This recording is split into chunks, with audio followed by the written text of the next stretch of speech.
Students, in the last video we have discussed theory part of the chapter time series. Let's continue. Methods for determining trend. So basically there are the three methods for determining trend find out करने के लिए that we have discussed in the previous video. Trend is also known as long term component. So first method is graphical method, second is method of least squares, third is method of moving averages. So from this chapter one 5 marks questions is going to come, and basically it is asked from method of least squares or method of moving averages. Graphical method questions, they are not going to come in the examination. So let's start with the second method, that is method of least squares.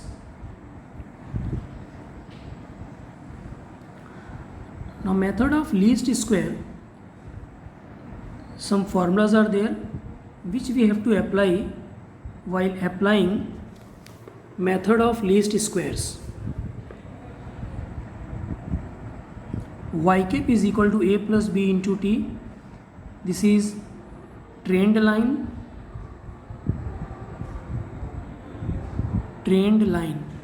In the question two things will be asked: find out trend line and estimate the values for the particular time period. Some time period will be given और उसकी value हमें estimate करनी पड़ेगी. So linear equation of trend line. So this is trend line, y cap is equal to a plus b into t. In this we have to find out a by applying this formula, we have to find out b by applying this formula. So it will be more clear when we will do the practical questions. So let's start with first practical question. This is illustration number 3. The profit earned in lakh rupees. So this profit is given in lakh rupees. Now in this chapter also, unit of the variable is important. There are the two variables, one is year and second is profit. Now year it is independent variable and profit is dependent variable, क्योंकि year के base पे profit depend कर रहा है, ना कि profit पे year depend कर रहा है. So year is independent and profit is dependent variable. By a company making computers as is follows. Find the linear equation for the trend. So we have to find out linear equation for the trend. Just now I have discussed linear equation, that is trend line y cap is equal to a plus b into t. This we have to find out, and after that we have to estimate the profit for the year 2017.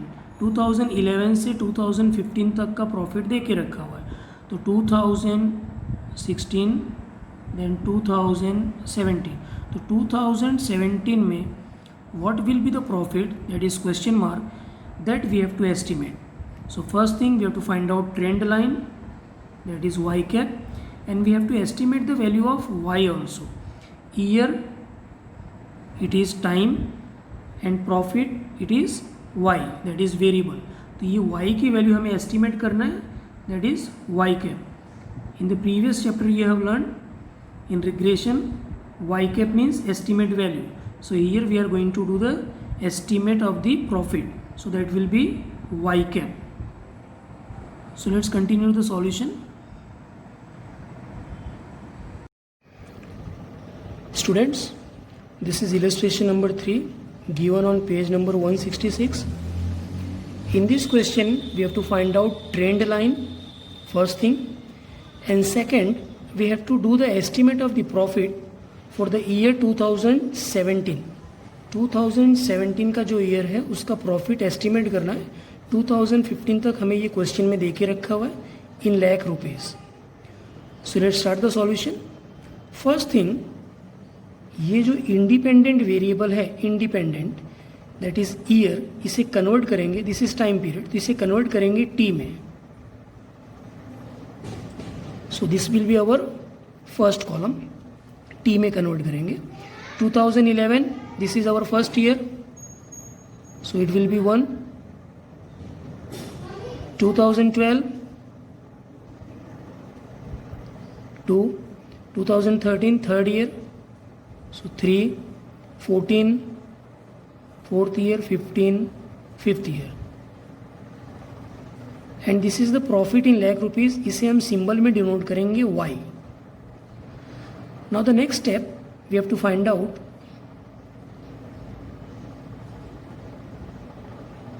t bar. t bar is equal to sigma T upon N. तो ये हमारा T का column है, इसका total कर लेंगे. So total is 15. So this is sigma T 15. 15 divide by N. N means हमारे पास में कितने वैल्यूज दे के रखी है, that is the value of the variable. 1 2 3 4 5. यानी 5 ईयर्स की इंफॉर्मेशन है, so N will be 5. So this will be 15 divided by 5. So t bar is 3. Now the next thing we have to find out y bar. Y bar is equal to sigma y upon n. Sigma y, तो ये जो हमारा variable है profit, इसका जो total होगा वो हमारा सिग्मा y हो जाएगा. सो टोटल इज, अगर टोटल करेंगे then your total will be 190. So 190 divide by n. n will be same. n क्या रहेगा 5. डिवाइड करने के बाद you will get answer 38. So this is our y bar. Now we have to find out the trend line. तो trend line find out करने के लिए हमें b फाइंड आउट करना पड़ेगा. b is equal to n sigma T Y minus sigma T into sigma Y. Divide में आ जाएगा N sigma T square minus sigma T whole square. Now if you observe the formula, N वो हमारे पास already है. Sigma T Y, तो T Y का total that will be sigma. यानी हमारे पास में टी है, y है, हमें नेक्स्ट कॉलम बनाना पड़ेगा t इंटू वाई. तो ये हमारा t का कॉलम है, ये हमारा y का कॉलम है. दोनों को क्या करेंगे, मल्टीप्लाई करेंगे. It's very simple. 31 into 1, so it will B 31. 35 into 2, that will B 70. 39 into 3, so it will B 117. 41 into 4, 164. Then 44 into 5, so this will be 220. अब इसके टोटल की ज़रूरत है, तो क्या करेंगे, इसका टोटल कर लेंगे. And total will be 602. Now the next thing we need sigma T. तो सिग्मा टी तो हमारे पास है 15. सिग्मा वाई वो भी है. N that is already there. Sigma T square, मतलब एक कॉलम और बनेगा, that will be T square. T square, तो ये जो टी का कॉलम है इसका स्क्वायर कर देना directly. So it's very simple. 1 का स्क्वायर 1, 2 का स्क्वायर 4, 3 का 9, 4 का 16, 5 का 25. इसका टोटल चाहिए तो टोटल भी कर लेंगे. So total is 55. Hope you have understood this much. So this will be our table. Now come to the calculation part of B. N is 5 into sigma ty. Sigma ty is 602 minus sigma t. तो sigma t जो है हमारा 15 into sigma y that is 190. Divide में n. So n will be same. n क्या रहेगा 5 into sigma T square. तो sigma T square, ये जो टी स्क्वायर का कॉलम है डायरेक्टली दैट इज 55, वो हो जाएगा sigma T square minus sigma T whole square. तो सिग्मा टी का स्क्वायर, तो सिग्मा टी क्या था हमारा 15. अब इसका स्क्वायर इज इक्वल टू, दोनों को मल्टीप्लाई करेंगे then it will be 3010. Minus इन दोनों को मल्टीप्लाई करेंगे then it will B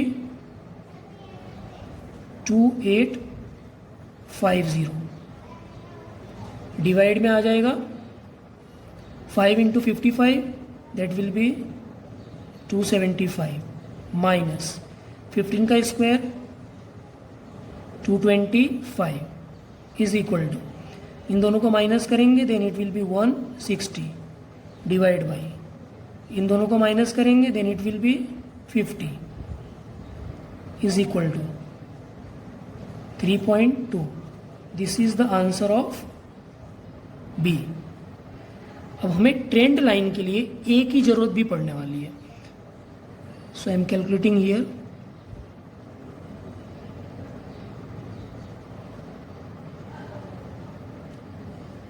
A is equal to y bar minus b into t bar. This is the formula. So main thing is you have to learn the formulas. अगर आपको formulas नहीं आते हैं then it is very difficult to solve the sum. Y bar जो हमने starting में find out किया था 38 माइनस b ये रहा हमने फाइंड आउट किया यहाँ पे 3.2. t बार ये भी हमने इनिशियली में फाइंड आउट किया था इनिशियल स्टार्टिंग में that is 3. Okay now if we will solve it 38 minus 3.2 into 3 this will be 9.6. ये डिवाइड में नहीं just I have done one line then is equal to 38 minus 9.6 so it will be 28.4. So this is our A is 28.4. Okay, now let's continue. Y cap is equal to A plus B into T. This is our trend line. जो हमारा first question था जो हमें trend line find out करने को बोला था. सो this is our trend line. Y cap is equal to A. तो A की वैल्यू क्या आ गई 28.4 प्लस बी की वैल्यू क्या आ गई 3.2 इंटू टी. तो ये हमने फाइंड आउट कर लिया trend line. Now the second question that is asked we have to do the estimate of profit for the year 2017. 2015 तक दिया हुआ है और 17 का एस्टिमेट करना है और ये हमारा वेरिएबल है y. हमने y से इसे डिनोट किया है. तो y कैप क्या हो जाएगा हमारा एस्टिमेट हो जाएगा. So y cap is equal to 28.4 plus 3.2. अब यहाँ पे जो t है t is our time period. हमने क्या किया था स्टार्टिंग में ईयर को कन्वर्ट किया था t में. First year second year third fourth fifth. अगर हमें 2017 का एस्टिमेट करना है तो 2017 का एस्टिमेट करने के लिए 2015 के लिए हमारे t की वैल्यू क्या आ रही है 5 आ रही है. तो अगर मैं 2016 लिखूं तो 2016 विल बी 6 और 2017 क्या हो जाएगा 7 हो जाएगा. अगर मैं यहाँ पे कंटिन्यू करूँ तो 2016 क्या हो जाएगा 6, 2017 क्या हो जाएगा 7. आया समझ में ये. यानी t की वैल्यू क्या आ जाएगी 7 इज इक्वल टू 28.4 प्लस अगर इसे हम मल्टीप्लाई करेंगे देन और answer will be 22.4 is equal to 50.8. This is estimate of the profit for the year 2017. तो 2017 का हमने एस्टिमेट कर लिया that is 50.8. If you remember earlier I have explain that in this chapter जो y variable है हमारा उसका जो यूनिट है वो बहुत ही इंपॉर्टेंट रोल प्ले करेगा. तो उसका यूनिट कितना है lakh rupees. So all the time in answer you have to write down the unit. This is 50.8 lakh rupees. So we can write down the statement also that estimated profit for the year 2017 is 50.8 lakh rupees. Now suppose in the same question it is asked that you have to find out the trend values. I am adding here, find